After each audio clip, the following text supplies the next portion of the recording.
अरे अरे भैया, कहाँ से तुम आ रहे हो, कहाँ को तुम जा रहे हो? सिग्नल पे तो रुक जाओ भैया, गाड़ी क्यों उड़ा रहे हो? अब तो कैमरे लग गए और घर भी चालान जारी है, फिर भी भैया तुमको समझ नहीं। नमस्कार, मैं हूँ राधिका कोटवानी। आज हम आपकी मुलाकात करवा रहे हैं इंदौर के सुपरस्टार ट्रैफिक कांस्टेबल सुमन सिंह कशावा से।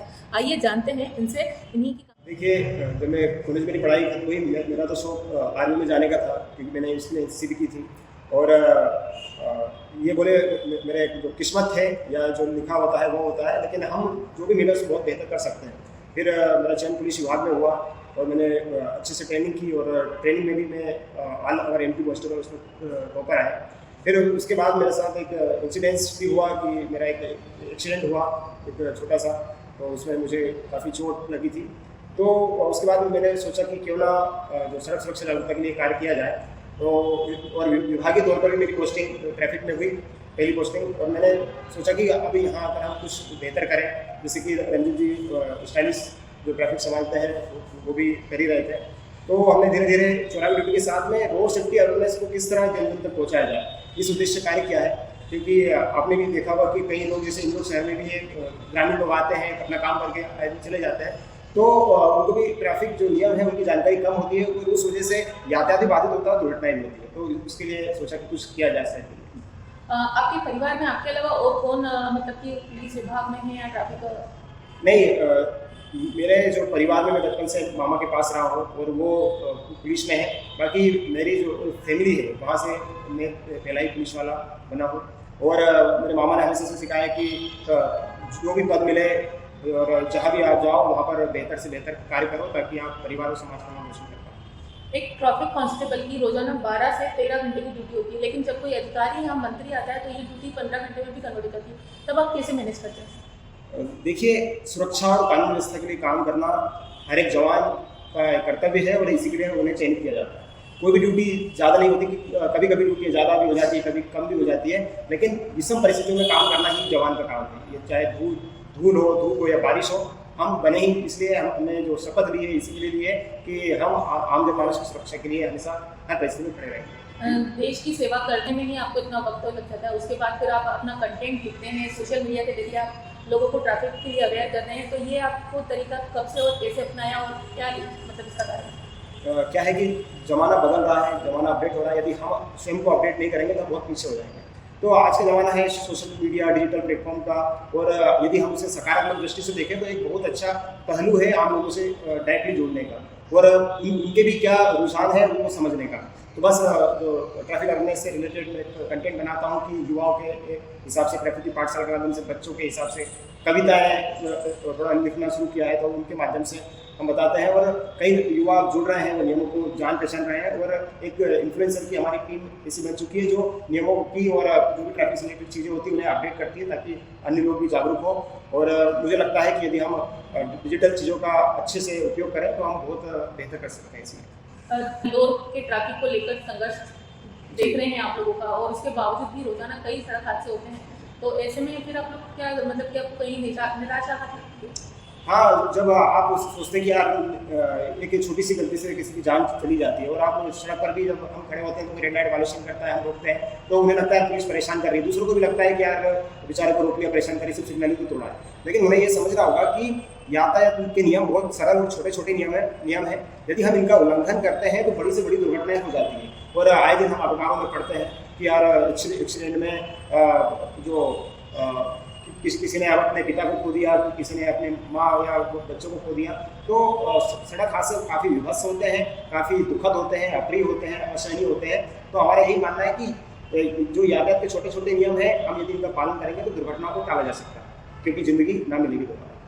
या इस फील्ड में सड़क आए दिन आपने कई हादसे देखे, कोई ऐसा हादसा जिसने आपको बहुत टाइम तक सदमे में रखा हो, या मतलब कि एक होता है ना कि दिमाग में रह गई ये हादसे ने तोड़ दिया? देखिए, पहली बात तो जो मेरे साथ हुआ है, एक्सीडेंट हुआ था, उससे कई चीज़ें सीखने को मिली है। और आए दिन महीने हर पुलिसकर्मी जब चौराहों पर या कहीं पर भी ड्यूटी करता है तो गंभीर से गंभीर हादसा देखता है। कई बार सड़क पर छत बॉडी होती है, उन्हें उस तरह से इकट्ठा करना कि उनके परिजन भी देखने में या कतराते हैं, उन लोगों को पुलिस संभालती है। तो बहुत दुख भी होता है, क्योंकि हालांकि जिसके साथ घटना होती है उसका परिवार उसको दुख को समझ सकता है, पर जब अन्य लोग भी ये गलती करते हैं तो हमें ऐसा फील होता है कि अरे यार, ये लोग इस तरह की गलतियाँ क्यों कर रहे हैं।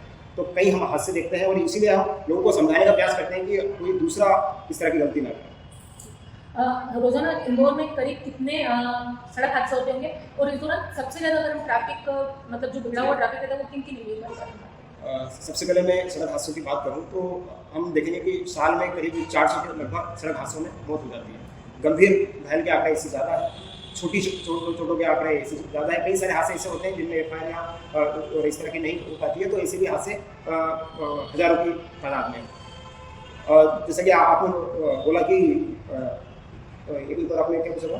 कितने मतलब कि किन चौराहों को लेकर ज़्यादा समस्याएं देखने को मिलती है? देखिए, जैसे कि हमारा लक्ष्य है कि सुगम सुरक्षित और सुखद यातायात। आप देखेंगे कि राजवाड़ा तरफ हमारे लिए चुनौती है सुगम यातायात प्रदान करना। उसके लिए वन वे और बहुत सारी चीज़ें प्रशासन करता है और उसके परिणाम भी देखने को मिलते हैं, लेकिन जब तक जन सहयोग पूरी तरह ना मिले तो वो प्रयास भी कभी कभी कम दिखाई देते हैं। तो सुगम यातायात, जैसे कि जहाँ भीड़ भाड़ वाला जो एरिया है सुगम यातायात के लिए हम प्रयास करते हैं। अब जैसे बाईपास है जहाँ पर यातायात तो जैसे सुगम है, ट्रैफिक गाड़ियाँ 80 की स्पीड में दौड़ रही है, 90 की स्पीड में दौड़ रही है, तो वहाँ पर सुरक्षित यातायात एक चुनौती बन जाती है। क्योंकि सड़क हादसे में जो एक्सीडेंट सबसे ज़्यादा हुए हैं वो शहर के बाहरी सीमा में आप देखेंगे, चाहे बाईपास हो या फिर जो सड़कें हैं उनके बीच अनाधिकृत कट बनाकर लोग जो क्रॉस करते हैं, बड़े बड़े वाहनों को अनदेखा करके क्रॉस करते हैं, तब गंभीर दुर्घटनाएं होती हैं। तो सुगम यातायात एक तरफ की हमारी चुनौती है और सुरक्षित यातायात एक दूसरी तरफ की चुनौती है। तो इंजीनियरिंग लेवल पर, इन्फोर्समेंट लेवल पर, एजुकेशन लेवल पर प्रशासन काम करता है कि किस तरह से सड़क हादसों को हम कम कर सकते हैं।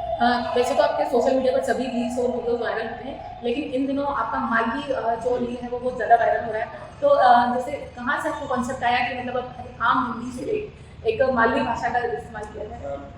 मेरा मालवा में मेरा बचपन मालवा में बीता, मेरा एजुकेशन मालवा का है और अभी मालवा में आके मेरी कर्मभूमि भी वही है। तो मुझे ये फील हुआ कि हम लोगों से जुड़ कैसे पाएंगे। तो सरल भाषा में सड़क सुरक्षा को यदि समझाया जाए तो लोगों के दिलों तक पहुँचती है। तो इसीलिए मैंने अभी मैं लिखता हूँ तो एक बनाया है कि अरे अरे भैया कहाँ से तुम आ रही हो, कहाँ से तुम जा रही हो, सिग्नल पे तुम जाओ, गाड़ी क्यों उड़ा रही हो, अच्छे खासे तो हो, काय को हाथ पे तोड़वा रही हो, अब तो कैमरे लग गए और फिर भी चालान जा रहा है, फिर भी भैया तुमको समझ नहीं आ रहा है, तुम्हें कुछ ना हो, ये डर माँ को सता रहा है। क्योंकि जब आप घर से बाहर जाते हैं तो माँ परिवार को चिंता होती है कि आप सुरक्षित खाओ, तो तुम्हें कुछ ना हो, ये डर माँ को सता रहा है, फिर भी भैया तुमको समझ नहीं आ रहा है, फिर भी तुम नहीं मान रहे और चालान से बचने को फोन लगा रही हो। लोगों की आदत है कि नहीं मानना है और चलिए सर बात कर लीजिए या लोगों की बात कराते हैं कि हम किसी की छूट जाए। तो मेरा यही कहना है कि यदि दुर्घटना हो गई तो कोई नहीं काम आ रहा। यदि आपके साथ सड़क हादसा हो जाता है तो उस समय कौन मौजूद होता है? कोई नहीं होता है, वही आम आदमी मौजूद रहता है कि जिसकी आप बिना परवाह किए वाहन चलाते हैं। तो यदि दुर्घटना हो गई तो कोई नहीं काम आ रहा है, आपका समझ गया, बस यही समझाइए। तो लोगों को ये चीज़ें समझ में आती है कि हाँ यार ये हमारे हित की बात कर रहा है, चालान का डर भी नहीं बता रहा है कि ये हमारे लिए कितना टाइम देते हैं आप अपनी सोशल मीडिया वाली लाइफ को? कई टाइम कंटेंट लिखना, वीडियो बनाना, जो कंटेंट लिखना है उसको हमारा ट्रैफिक एजुकेशन विंग का भी काम है, फील्ड का भी काम है, उसके साथ में और ट्रैफिक का सोशल मीडिया और इस तरह की एक्टिविटी भी मैं देखता हूँ। तो उसी दौरान जब हम ड्यूटी या काम करते हैं तो अलग से सोचने की जरूरत नहीं पड़ती है। किसी व्यक्ति की आप गलती देख रहे हो तो आपके जहन में चीज़ें आ जाती है, क्या इस व्यक्ति को मैं किस तरह समझा सकता हूँ। तो चौराहे ड्यूटी के दौरान भी ख्याल आ जाते हैं, उन्हें फिर नोट कर लेते हैं। जब शाम होती है, घर फुर्सत में बैठते हैं तो सोचते हैं कि चलो इसमें कुछ निकाल जाए। हाल ही में आप एक सर्जरी से वापस ड्यूटी पर आए हैं, तो अभी आप कैसे मैनेज कर रहे हैं? मेरा जो हीमोग्लोबिन लेवल भी कम हुआ था और स्टोन 16 mm का था यूरेटर में।